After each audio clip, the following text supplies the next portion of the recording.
my dearies, welcome back to my channel. I hope you all are doing well. In our last video lecture, we have covered political parties part 1. अगर आपने वो video अभी तक नहीं देखा तो उसे ज़रूर जाकर देखिएगा।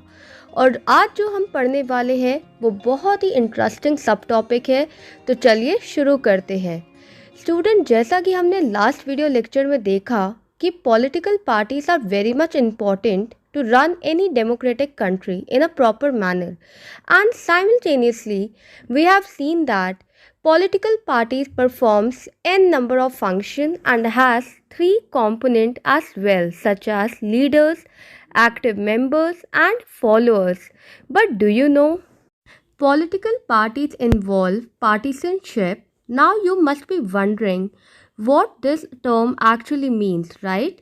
So student, आइए slide में देखते हैं। Partisanship is a belief where person is radically मतलब completely और radically dedicated और committed to particular party or faction। चलिए स्टूडेंट, अब इसका मतलब जानते हैं। स्टूडेंट, आई एम श्योर आपने ज़रूर अपनी सराउंडिंग्स में, अपने घर में, अपने फ्रेंड्स में कुछ ऐसे लोगों को देखा होगा जो पॉलिटिक्स में बहुत दिलचस्पी रखते हैं एंड एक्टिवली पार्टिसिपेट भी करते हैं किसी भी पॉलिटिकल रिलेटेड कैंपेन में। एंड कभी कभी तो ये फॉलोअर्स या ऐसे लोग पार्टीसन्स का रोल निभाते हैं जिन्हें हम जनरली कह देते हैं अंधे भक्त। तो ये स्टूडेंट, कुछ ब्लाइंड फॉलोअर्स भी होते हैं जो पार्टिसनशिप में बिलीव रखते हैं, जो कम्प्लीटली बायस्ड और डेडिकेटेड होते हैं किसी पर्टिकुलर पार्टी को लेकर, और इस चक्कर में वो लोग बैलेंस्ड व्यू भी नहीं बना पाते अपना, एंड अंधेधुंध किसी पॉलिटिकल पार्टी की गलत पॉलिसीज़, प्रोग्राम्स को भी सपोर्ट करते रहते हैं। सो आई होप आपको समझ आ गया होगा कि पार्टीसन्स कौन होते हैं एंड पार्टीसनशिप होता क्या है। चलिए स्टूडेंट, अब हम बात करते हैं टाइप्स ऑफ पार्टी सिस्टम की। सो स्टूडेंट्स, आपके हिसाब से कितनी पॉलिटिकल पार्टीज होती है और कौन सा पार्टी सिस्टम आइडियल माना जाता है किसी भी डेमोक्रेटिक कंट्री को रन कराने के लिए? चलिए आइए देखते हैं स्लाइड में। So student, how many parties should we have? In a democracy, any group of citizens is free to form a political party. In this formal sense, there are a large number of political parties in each country. More than 750 parties are registered with the Election Commission of India. So student, 750 parties आपकी, जो 750 political parties आपकी registered है under election commission of India. Election commission of India क्या होता है और क्या role है वो हम बहुत अच्छे से 9th क्लास में पढ़ के आ चुके हैं। सो आई थिंक उसको बताने की इतनी नीड नहीं है अभी। आपको बस इतना ध्यान रखना है कि 750 पार्टीज रजिस्टर्ड है under election commission of India, and any citizen, any group of citizen can form a political party. And student, do you know, out of these 750 political parties, only few parties are serious contenders in the elections, and usually only a handful of parties are effectively in the race to win elections and form the government. Yes student, 750 political parties में से सिर्फ कुछ parties ऐसी parties होती है जो serious contenders होती है, इलेक्शंस में खड़े होती है, compete करती है एक दूसरे के साथ, एंड गवर्नमेंट फॉर्म करती है। तो चलिए देखते हैं कितने टाइप के पार्टी सिस्टम होते हैं। Usually there are 3 types of party system. Number 1, one party system और uni party system. Number 2, two party system और bi party system. Number 3, multi party system. तो स्टूडेंट, लेट्स सी कि ये जो party system है कहाँ पे पाए जाते हैं एंड क्या क्या इनकी प्रॉपर्टीज होती है। So let's get started. One party और uni party system. One party को हम यूनी पार्टी सिस्टम भी बोलते हैं। So students, in this system, in some countries like China and Cuba, only one party is allowed to control and run the government.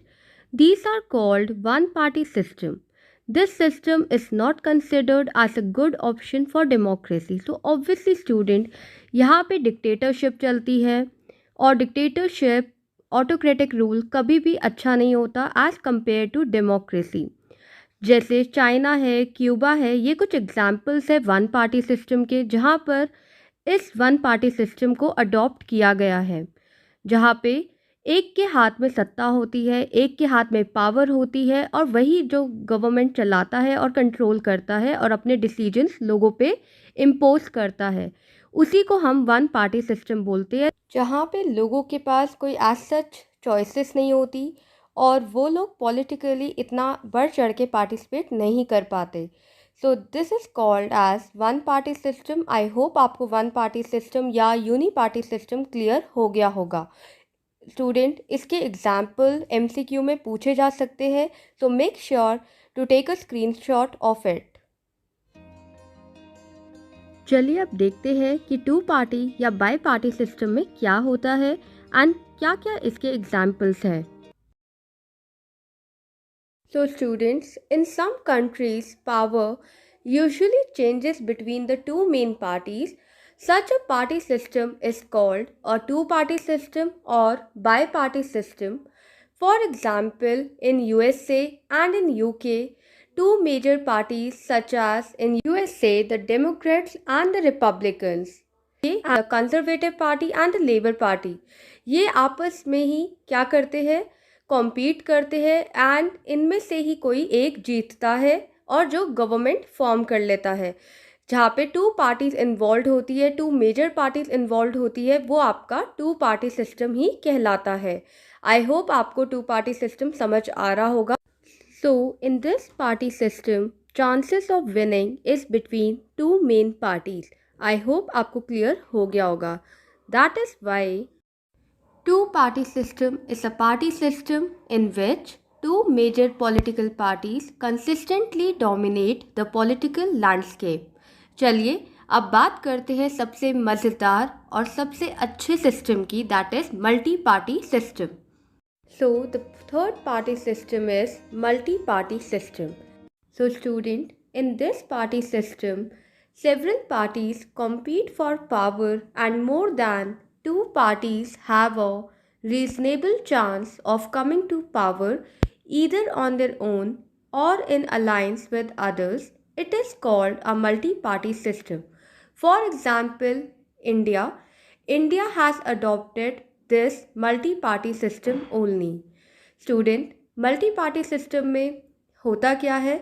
बड़ी सारी जो parties होती है जिनको फुल सपोर्ट नहीं मिलता या मेजॉरिटी में बहुमत नहीं मिलती, सपोर्ट नहीं मिलता, उनको वोट्स नहीं मिलते, उस टाइम पे जो पॉलिटिकल पार्टीज़ होती है वो आपस में अलाइंस फॉर्म कर लेती है, कोलिशन फॉर्म कर लेती है, जिसे हम अक्सर हिंदी में कहते हैं गठबंधन की सरकार। तो ये जो पावर्स होती है, पॉलिटिकल पार्टीज़ होती है, वो आपस में मिलजुल कर एक पॉलिटिकल पार्टी को फॉर्म कर लेती है। उसी को हम कहते हैं मल्टी पार्टी सिस्टम। और अलायंस किसे कहते हैं? अलायंस और front, when these several parties in a multi-party system join hands for the purpose of contesting election and winning power, it is called an alliance or a front. So student, जब ये सारी parties multi party system में एक दूसरे के साथ मिल जाती है, एकजुट होकर कॉन्टेस्ट करती है इलेक्शंस, और इनका जो पर्पस होता है जीतने का होता है, उसी को हम अलायंस कहते हैं या हम फ्रंट कहते हैं। तो आज के लिए इतना ही बस। I hope you have enjoyed today's video, and if you did so, then do subscribe to my channel, hit the notification bell, and do like and share with your friends. Till then, take good care of yourself. Bye bye.